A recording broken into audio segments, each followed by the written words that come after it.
মানে জেনুইন বিচার যদি থাকে সেই বিচার হওয়া উচিত হবে। যেমন ধরুন অন্তত একজন দুজন, একজনের কথা তো খুব স্পষ্টভাবেই শোনা যায় যার নিয়ে করাপশনের অভিযোগ আছে। আমি এটা থেকে কাউকে ছাড় দিতে চাই না। যারা যারা আছেন এখানে, আমাদের মনে হয় যে কেউ যদি এরকম দুর্নীতির সাথে জড়িত থাকে সেটা অবশ্যই দেখতে হবে, কোনো রকম কোনো সন্দেহ নেই। এবং শেখ হাসিনার পরে এসে তারা যদি ইন্টারিম সময়ে দুর্নীতির সাথে জড়িয়ে পড়েন, অনিয়মের সাথে জড়িয়ে পড়েন, সেগুলো ছাড় কোনোভাবেই দেওয়া উচিত হবে বলে আমি মনে করি না, এবং তাদেরকে এটার পার্ট করতে হবে। এবং কোন একজনের সুতরাং কথা এটা বলছেন? আমি স্পষ্টভাবে যদি বলি, যেন যেমন ধরুন জনাব আসিফ মাহমুদ সজীব ভুঁইয়া। আমি কেন বলছি, এই ভদ্রলোকের এপিএস এর চাকরি গেছে এবং তিনি মানে দুদকের তদন্তের মধ্যে আছেন, তার বিদেশ যাওয়ার ব্যাপারে দুদকের নিষেধাজ্ঞা আছে। তো যে মানুষটার এপিএস এর চাকরি যায় দুর্নীতির অভিযোগে, তার যিনি মন্ত্রী, তার উপরে সিরিয়াস প্রশ্ন আছে। আমি দীর্ঘদিন একটা কথা বলেছি যে সবচেয়ে ভালো হতো ডক্টর ইউনূসের সরকার যদি এই কাজটা করতেন, জনাব আসিফ মাহমুদ সজীব ভুঁইয়ার বিরুদ্ধেও যদি দুদকের তদন্ত হতো। তদন্ত হওয়া মানে কিন্তু কাউকে অপরাধী বলে ফেলা না। যে তদন্তটা একজন সিটিং মিনিস্টারের বিরুদ্ধে হচ্ছে, হুম। এটা যদি হতো ডক্টর ইউনূস একটা বেঞ্চমার্ক তৈরি করতে পারতেন।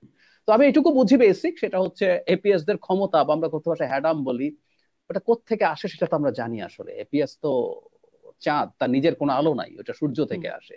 সো এরকম একটা ক্যালকুলেশন করে বলা যেতে পারে। আমি বলছি, আমি এটা রাগ ঢাক করছি, আবারও বলছি, অভিযোগের কথা বলছি, আমি বলছি না তিনি এটা করেছেন, অভিযোগের কথা। তো যাই হোক, এটা তো আছে, এর বাইরে এটা তো ফ্যাক্ট যে তারা বেশ কিছু কাজ করছেন, এবং অনেক ক্ষেত্রেই যেটা হয়, রাজনৈতিক দল কারো না কারো স্বার্থের সাথে আহ সংঘাত তৈরি হচ্ছে। যেমন ধরুন ১১ প্রসঙ্গ আপনি আনলেন, ১১ ক্ষেত্রে সবচেয়ে বড় কালপ্রিটের একজন বলা হয় জেনারেল মাসুদকে। ভালো খারাপ হুম। ইজ এ ডিফারেন্ট ডিবেট, কিন্তু একটা দল বিএনপি তাকে প্রধান কালপ্রিট মনে করেন, এবং উনি নবম পদাতিক ডিভিশনের জিওসি ছিলেন এবং নিজের হাতে অলমোস্ট অনেক কিছু করেছেন। সেই মাসুদ, মানে শেখ হাসিনা ১/১১ নাকি তাকে এত সমস্যা করেছে, ১/১১ নাকি তাকে স্লো পয়জনিং করে ওই সরকার তাকে মেরে ফেলতে চেয়েছে।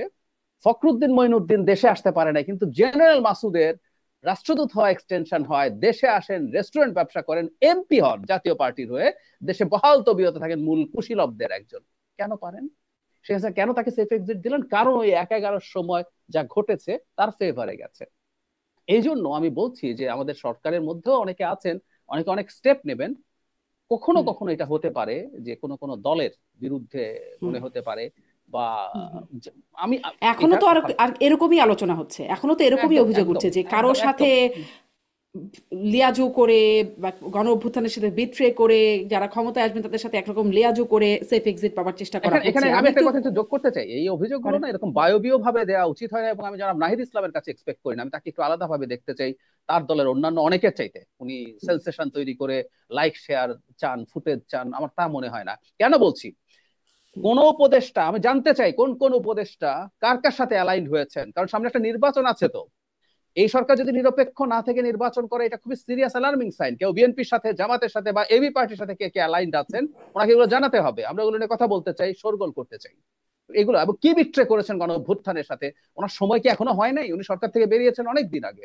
সো এটা না করে ওনার কর্তব্য, ওনার দায়িত্ব খুব দ্রুত এগুলো স্পষ্ট করা, কারা কারা হুম। প্রতারণা করেছেন, কারা কারা সেফ এক্সিটে, এবং জরুরি কথা, কোন কোন উপদেষ্টা বিভিন্ন রাজনৈতিক দলের সাথে অ্যালাইন্ড হয়েছেন, সেটা আমাদের জানা জি, জরুরি। তিনি বলছিলেন যে সময় মতো আসলে প্রকাশ করা হবে, সময় আসলে প্রকাশ করা অনেক হবে, আগে, এটাও কি একটা নির্বাচন চলে আসতেছে, মানে মানে রাজনৈতিক এখানে দলের কি সাথে কোনো ধরেন, ব্ল্যাকমেইল আছে যে আমার কথা না শুনলে সময় মতো সব ফাঁস করে দেওয়া হবে? আমার কাছে তাই মনে হয়। এজন্য আমরা আসলে ওইটাকে না ধরে আমরা রাদার এই চাপটা তার উপরে জারি রাখতে চাই যে আপনি জানাতে হবে, আপনাকে জানাতে হবে। এটা জি। দেশের এবং রাষ্ট্রের ভাগ্য নিয়ে কথাবার্তা হচ্ছে। এটা এত হালকা পলিটিক্যাল রেটরিকে থাকলে তো চলবে না। জি, জানাতে হবে। আসলে তো কেউ জানায় না। মানে আপনি বলছিলেন দুর্নীতির কথা, আসিফ মাহমুদের বিরুদ্ধে সে যে চাঁদাবাজির বিষয়, তারই সহযোদ্ধা রিয়াদ, তিনি বললেন তার নাম, কিভাবে তিনি যুক্ত। কোনো রকম তদন্ত পর্যন্ত হলো না আসলে।